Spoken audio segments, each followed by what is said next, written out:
real soft spot for the tea buckets, everybody. And I don't know if I can still call this that because it's so far from home. I think it's a tea bucket. I don't know, but I do want to have a chat with the owners and find out what's going on. It's beautiful. From the inside to the underside. Wow. Let's see if we can find the owner. Yeah, right. Everybody, I have found Dustin, who's the owner here and the builder of the 1923 tea bucket. Dustin, how are you? I'm doing all right, about yourself? I'm good, thank you. This is beautiful. And we can see from everybody just stopping and having a look, there is so much happening. Yesterday, you could even walk up to the car. There's so many people around it, which is great. It's a good feeling. It is. And we've had people come up to you, and even as I was standing there, this should have been in the grade 8. It's here amongst the grade 8, right here in Cobo Hall as we walk in. So you've got a great position so everybody can appreciate it. But you have been getting told that... Yes. Now, I have showed the car around the ICA circuit. This is my 5th show so far. And the other 4 shows prior have been winning best ride and a lot of good awards. A lot better than what I thought the car would ever do. The car was never intended to do this with it. Just one thing led to another. But since I've been showing it, that would explain why I couldn't enter for the grade 8. And looking back, I wish, but you know, really, I've still been having fun and everything. That's in the blast it, isn't with it? The car. And you've been showing it, and so many people have been able to see your work. But 1923 tea bucket, we know it's absolutely beautiful. But before we get to that, how did you come across this? Well, long story. Well, I'll give you the better story, more detail. Come stand here. Oh, okay. The car was originally built in 1971 by a guy named Chuck Otter in Indianapolis, Indiana. Fast forward some years, went down some lines, different owners, different paint jobs, different versions of the car. My dad, back in the mid-90s, in 96-ish or so, when I was about 7 or 8 years old, he had the car. He bought the car off the original builder. And I remember my dad and I riding around in this car when I was a kid, all different car shows and good guys events. And Let's have a look at that picture, because I did notice you've got some pictures. I'd be a little kid and he'd put the detail bag on my lap, you know, like, here you go, boy. And so here's some pictures. So here's some pictures of it back in the late 70s, early 80s. Wow, this is, not only does it look beautiful, there is such a wonderful story behind this. Your dad's tea bucket. And this is back when my dad got it, when I was a kid. Oh, that's awesome. And then after about maybe 20-some years without knowing what happened to the car and trying to find it, while I was collecting parts to build a tea bucket like this, the car came on Facebook Marketplace. And then we went to go look at it, and it was in disrepair. It was all apart, wiring was strung out. How did you know it was yours? Just by looking at it, the way it's built, you just tell that it was the same car. But the bones were still there, good bones. But the motor was blown, the radiator was blown, the wiring was everywhere. It had bird poop all over it. I mean, missing pieces, so. Wow. So what did you do? So, well, what I did was, at first, just going to get mechanically the car sound, get on the road, clean it up, drive it as a survivor car. Okay. Well, in order to fix and repair the mechanicals on it, the whole car had to come apart. So while it was apart, then okay, well, let's go ahead and make this right, make this nicer. And as I was saving up money for the chrome, there's a lot of chrome on here, I started grinding and polishing on the block and on the rear end. And so what block is that under there? That is an early 70s 350 block, punched out to a 355. It's got pop-up pistons in it. It's got 64 through 67 Fuelie Corvette heads, double hump heads, but you can't tell that because I milled down the humps and everything and polished the whole blocks for chrome plating. So it's a 12-to-1 motor, about roughly 430, 440 horse. Runs great. Still run the old school dual point Mallory distributor and all Holley carburetors. And whenever you see gold on here, that's real 24 karat gold across the whole build. Wow. Even the spark plugs. I love my gold, everybody. What? It looks beautiful. It's just something you just wanted to add to. Yeah, just you know, there's not much to a tea bucket, so you know, whatever it does show, you got to make it right. And just detail. And if you see those little white stickers on the windshield, that proves and shows spot checks that it does run and drive. I'm not surprised. You would not have spent this much time and energy making something look this beautiful and not to have it running up. Oh yes, that's the rewarding part, is that when I get done showing indoor shows, I might do next season with it, but after that, then I'll get it outside and start taking it on the road. But I did the paint and body on it. Took the body down to bare fiberglass. I did the paint and body on it. I airbrushed my flames. I want to do it my way, my taste, take the car back to early 70s style. Dustin, what do you do? I got a paint and body shop. I do restoration That work. makes sense. Cooper's Paint and Body. Cooper's Paint and Out of Body. Indianapolis, Indiana. Wonderful. So we do restorations and old cars and what have you. Just more of a mom and pop kind of shop. So my other old cars I have, I just took out my first car when I was 15 in 1955 DeSoto, chopped radical custom. I wanted to get body work done and paint. I couldn't afford to do it, so I learned how to do it on my own, and one thing led to another. I got a full business out of it. It shows, because I'm looking at it, the paint work and the work details. I had to ask. This is and not that is just a home true, project. and that is true House of Color candy.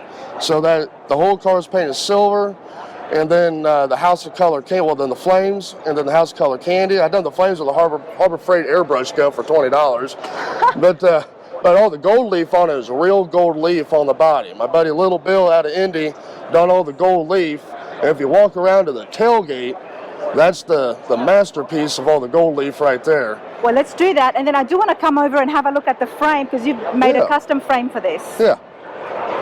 Oh, wow. So this Eagle is 5 different shades of variegated gold leaf. I wanted it layered. You know, America, 70s. I mean, I just want an American Eagle on here. So that's red variegated, green variegate, black variegate, solid gold right there. That is so beautiful. Red variegate, and then where the stars is at is blue variegated. So the name of the car is Ingenuity, and that was the original name of the car back in the 70s. And then if you look on the bottom of the body, you can see all the paint work. This is beautiful. This is just... And it's all buried underneath the clear, and that's real gold leaf work right there, all done by hand. Wow. Wow, that's phenomenal.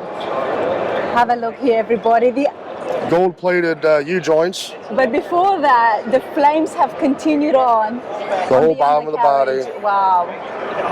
And then you've still got gold down there too. Wow, Dustin, this is absolutely phenomenal. And even the brake shoes are chrome-plated. If you had not been showing this, if you had planned, all I can say is definitely grade 8 material right here. Wow. Well, thank you. It's an honor just to be mentioned about that. Wow. Talk to me about the frame. The frame is all a hand-built frame. Now, I didn't build the frame. The original builder built the frame. The wiring for the car, the brake lines for the car, at least the front brake lines, all run throughout inside the frame. All one-piece molded transmission cross member. That's the only cross member other than the rear cross member, the front cross member throughout the whole frame, so it shows everything a lot better. All the engine parts, the oil pan, the training pan, even the valve covers and scoop are all from the 60s Cal Custom original pieces that I had chrome plated. The starter is an actual original GM starter that I took apart, had chrome plated. The alternator is an original GM alternator that I took apart, had chrome plated. So besides really seals and bearings and gaskets on this whole build, everything else is American made or old parts that I had to make right to make it look good. So hence American Badass Ingenuity. Well done, love the name. Absolutely love and the name. It's got a 58 Oldsmobile rear end. So cherried and polished the hog head, the center section, candy painted it just like the body. And then even the axle retainers here is all candy painted. And then even the brake shoes, the original brake shoes I took apart, had chrome, it even says made in USA on them somewhere. Wow. And then had them relined. Funny story about the knockoffs here, these Mickey Thompson knockoffs, they're originals. My dad bought these for my mother for their first Christmas together back in 1972 for a 68 Camaro. My dad held on to them, so Dad's like, well, you know, if you want to use these knockoffs, your mom's old knockoffs, I'll let you use them. So great. So I took them, had them chrome plated. The wheels, the back wheels are NOS 1969 chrome slotted wheels. So I had chromes from 1969 on those rear wheels. They don't make those wheels anymore. Same thing with the front wheels. The front wheels are original for the car. They're 16-inch Holdcraft wheels that they do not make anymore. Dustin, I love the fact that you've got a piece of your mum in this car as Oh well. yeah, oh yeah. The headlights, you won't see another set of these headlights pretty much ever, on a car at least.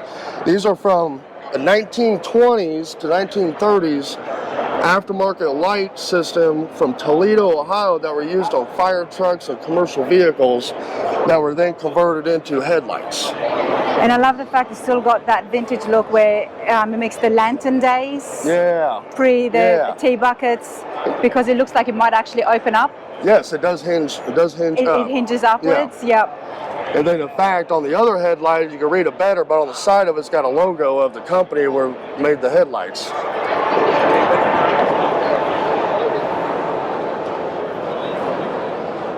I love the fine work, the details. It's just the engine mounts were custom-made engine mounts. If you look at those are handmade.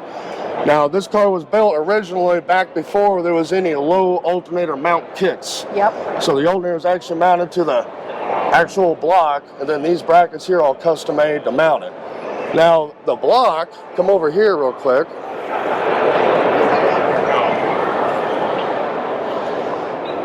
If anybody's familiar with the small block Chevrolet, there's supposed to be a fuel pump there. Where is it now?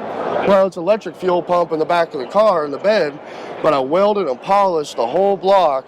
So it looks like it's still there. Yeah, but everything's all nice and smooth, and then that's actual real brass radiator, solid brass radiator made by Brass Works out in California. Wow, and I'm loving these. These are original Model T Ford cowl lights. Yes, they are. The windshield's original Model T Ford. The front spring, the rear spring, the door hinge, and the steering wheel is original Model T. So there's nothing kit about this car besides, yes, it is a fiberglass body, but it's a very strong, well-built body. Everything's all drilled and tapped in the frame to where everything's just made very, very well. But this is actual real crushed velvet upholstery.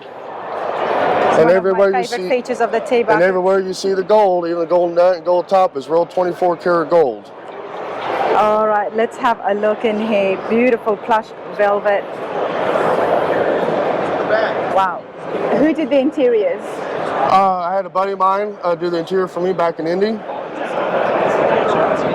So pretty much, besides the original framework and welding on the original build and the upholstery, I built and redid this whole car myself with some help from some friends. My buddy Vito Giletto from Avon, we built the motor together over a couple beers on a weekend, and my buddy Eric Young, he helped me with the wiring. And then my dad, he's a car builder also, so he helped out quite a bit. In fact, I did this whole car in my dad's barn, in his garage, his little man cave, and it's been about a 5.5 year long venture, put it that way. And but even all the stickers on the windshield are original stickers, even the old ISCA stickers are original from back in the day. Your dad was a judge back then? Yeah, back in the early 80s, my dad used to be an ISCA judge. While he was building a Riddler car, back in 86, he was runner-up for the Riddler Award. Before the grade A, when they just had a top 5, he was second place, so he almost made it. So my dad, he's a pretty picky, anal kind of guy, and he knows what it takes, so he's been a good coach. So we do everything together. He's here this weekend somewhere. I just left him from the hotel. But we've been showing the car together, him and I, my old pickup truck and trailer, going to all these shows, and just been having a good time.